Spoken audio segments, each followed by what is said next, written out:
This is going to be our final session of the day. It's going to be quite brief, and this is a sponsored section. And all of those delicious food and drinks that you see outside the room that you're not allowed to touch yet are all brought to you by the coalition that is here to present on antimicrobial resistance. And Candace is here from the Partnership to Fight Infectious Diseases. So a big thank you to them for sponsoring this reception. So your food and drink, we will thank them at the end. But Candace is here to talk very briefly about an important issue that is affecting every single patient around the world, and it's AMR. And Candace has some statistics that are going to blow you away about how important this issue is.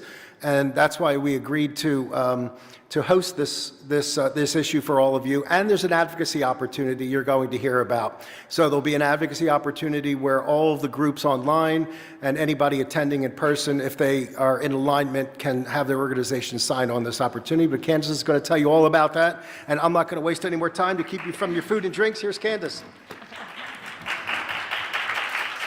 Hi, thank you so much, and thanks for joining us. And I know I stand between you and the snacks outside, so I will be brief. But congratulations and thank you to the World Patients Alliance for this amazing conference and terrific first day, and for giving us the opportunity to, meet each other, learn from each other, and make a difference for patients. As he mentioned, I'm Candace DeMatteis. I'm the Vice President of Policy and Advocacy for an organization called the Partnership to Fight Infectious Disease. And although I did change clothes, I am the same person who presented earlier for the Partnership to Fight Chronic Disease. We are sister organizations, so I'm thrilled to present for both of them. PFID is an NGO focused on addressing the rising threat of antimicrobial resistance, enhancing vaccination rates against infectious diseases, and informing discussions on pandemic preparedness. And I'm going to talk not a lot, but my focus of my talk today is about antibiotic or antimicrobial resistance. But I did want to mention the advocacy opportunity alluded to. There is a sign-on letter that we will share with participants. I think World Patient Alliance will share with participants on the conference, both here in person and online. And it tackles an issue around TRIPS waivers and IP protection for diagnostics and therapeutics related to COVID-19. And it's an example of how when a market doesn't work, and antimicrobial resistance is a great example of that. When the market is broken and the incentives are disaligned, what can happen? So today our focus is antibiotic, or more broadly, antimicrobial resistance, also known as AMR. And put in the simplest of terms, our ability to maintain the medical strides that we've made to date and experience these advances, and the ones to come, the promises to come. We hear about gene therapy and all kinds of really exciting innovations.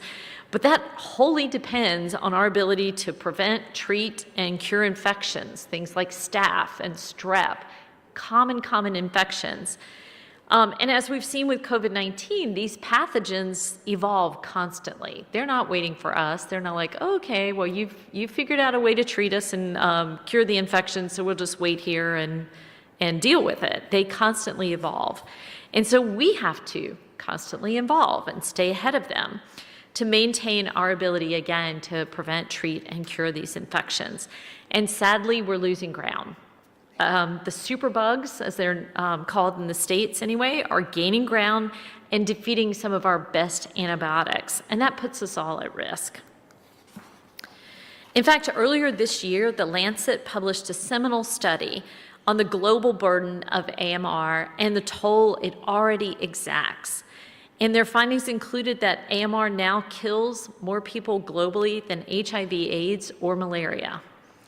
And in fact, the authors estimated that 1.27 million people lost their lives from a drug-resistant infection in 2019.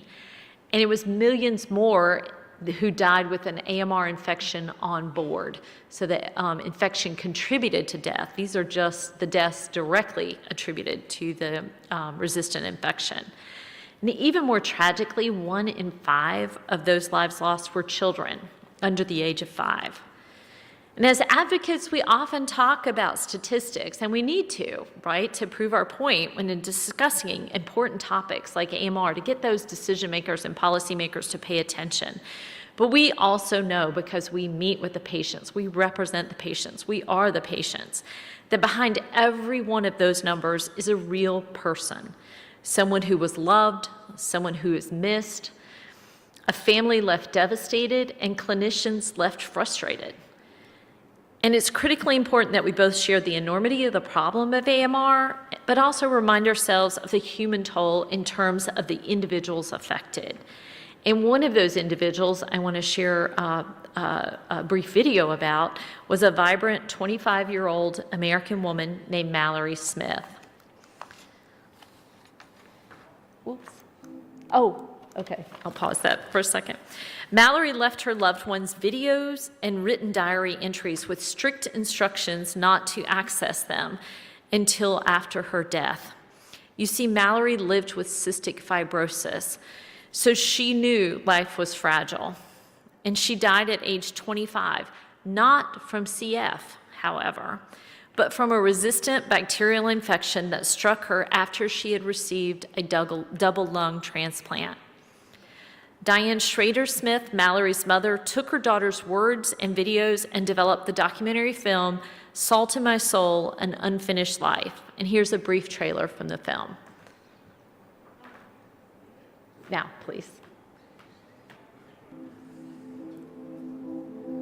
Things seem to be getting worse instead of better. It seems like I'm resistant to the antibiotics.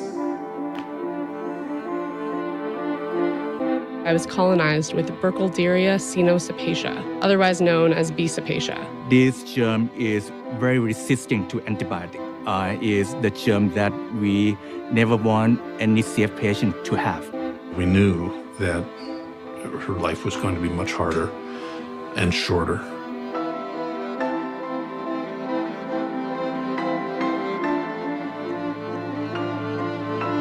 Her lung function was less than 30%. It was necrotizing pneumonia that was going fast. From the very beginning, I sensed that there was a lot of courage on Mallory's part, that she had a lot she wanted to live for. She wasn't done. Every single decision that I make has a life or death significance to it.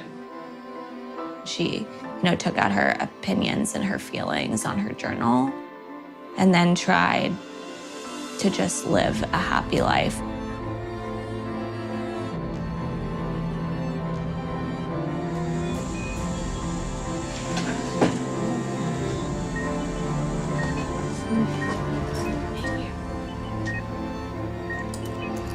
I feel like people with CF are privy to secrets it takes most other people a lifetime to understand.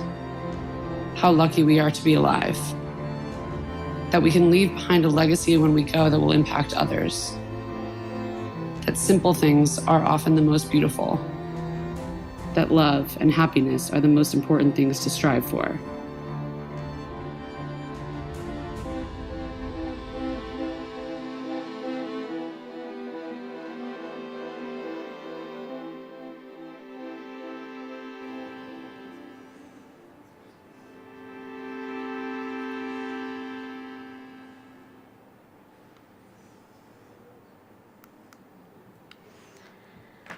Ooh, I've watched that many times, but it's still hard to watch. We welcome you to watch the entire film with someone you love and learn more about this important issue and the work being done and the work needing to be done. In the invitation email for this event, we shared a link to the full film, and we'll share that again for those of you who may have deleted it or not seen it. There are opportunities for action, and patient voices are so critically important on this issue. So what can be done? I group it into three main areas, and some of that, again, is at a personal level, and then it's also on an advocate's level. The first is prevention and helping people to avoid infection. That's clean air, clean water. We certainly appreciate access to clean water today. Good hygiene, so lots of hand washing, or when that's not available, hand sanitizer. Vaccination is so important to avoid infections that may require antibiotics down the road.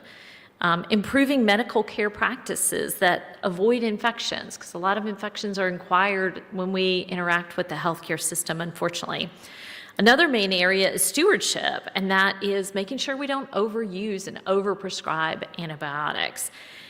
Every time we use an antibiotic, there's a risk of resistance developing.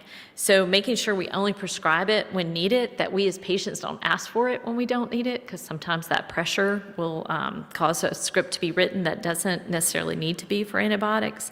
And then taking them as directed. We start feeling better and we stop taking the antibiotics. That's not a good thing. We need to finish the course. And we also need to address the overuse of antibiotics in animals, and addressing a One Health approach is really important there, and recognizing that what we put out into the environment also contributes to resistance. And last but certainly not least, we need better therapeutics and diagnostics. We need to be able to diagnose at the point of care quickly, cheaply, and be able to match the treatment with the infection. And we need those treatments. The incentives for investing in AMR are just insufficient, and that's why superbugs are outpacing us. Many are looking at developing new incentives on the market. Many of these discussions are taking place at the national level. The UK recently launched this year a subscription model, which divorces the use of antibiotic from the payment, the financing of it. So because you developed a novel antibiotic and we may need to use it, we are going to reimburse you for it. In the US, a similar model is under consideration. It's called the Pasteur Act. It is a bipartisan, which is unusual to say in the States these days, but well considered and supported act. There's a big push to get that passed this year, and more patient voices are desperately needed, and provider voices to carry that forward.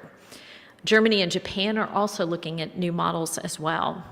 In the EU, there's major pharmaceutical legislative reforms at the drafting stages, and that includes consideration of different incentives for R&D around AMR. They're looking at subscription models, for example, IP vouchers, and a number of different things, but are looking for opportunities for input from different stakeholders. And there are opportunities for patient groups to provide input this year and early next year as well. And lastly, as nations consider pandemic preparedness reforms and international treaties, it's important to include a focus on known pathogen threats, like antibiotic-resistant bacteria and fungi. And so supporting the public health infrastructure investment and innovation policies needed to spur, again, that investment. We welcome you to visit us at fightinfectiousdisease.org to learn more, and again, participate, take a hard look at this sign-on letter. If there are any of these incentives or programs that you want to learn more about, the policies that are under development in your region, we're happy to discuss those as well. So I will stop there, and thank you so much for your time and attention on this important issue.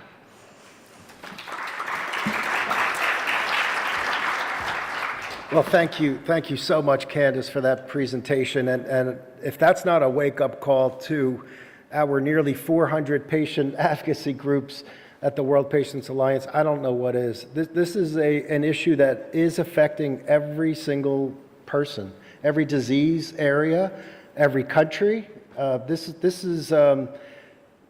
is an issue that we have to address, and one that we can solve in the ways that you say that. And it's just a reminder to me that, you know, everybody, my whole 23 years in patient advocacy, has always used that expression that you can't boil the ocean. It's too big. You can't move these mountains. And then I fight them now on that. I say, we just did. We just boiled the ocean with COVID-19. In a year, we developed a vaccine or multiple vaccines and vaccinated half the planet safely and prevented who knows how many countless millions of deaths. And it just happened because of innovation, because money and incentive was put into play, and these treatments were created, approved, distributed, marketed, developed, brought to the local level all across the planet. So this can be done. And we have to avoid that statistic of this being the leading cause of death by 2050. So let's all stay involved in this issue. Keep us involved. Stay in touch with the World Patients Alliance so we can stay in touch with our members for advocacy opportunities like this, because without incentivizing innovation, these treatments don't come and these cures don't come. So let's all be aware of that, and thank you so much. And thank you again, Candace and her organization, for sponsoring all the food and drinks that you may now get. For those online, thank you very much for attending. We will see you tomorrow morning. Sorry you're not getting our food and drinks, but on the plus side, you have water and we don't. So it's a good trade-off. We'll see you all tomorrow. Thank you all.